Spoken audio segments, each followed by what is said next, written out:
Hello, in front of me I've got NOKIA G60. In this video I'll show you how to use Google Assistant on lock screen.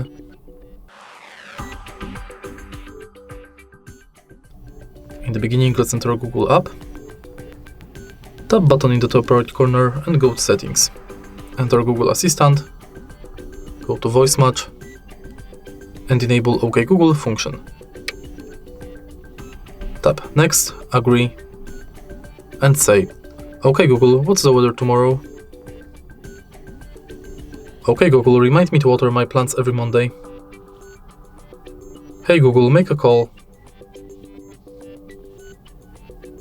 Hey Google, set a timer for 5 minutes. Tap Finish. Not now. And now let's try it out. Hey Google. Now that we are sure it's working, let's go back. Let's change language.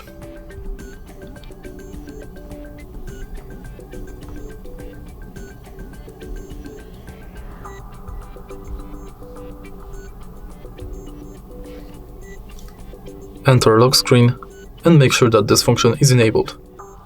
Now you can simply lock the screen and say, hey Google, what's the weather like tomorrow? There will be showers with a high of 64 and a low of 46. And that's it. If you find this video helpful, please leave like, comment and subscribe.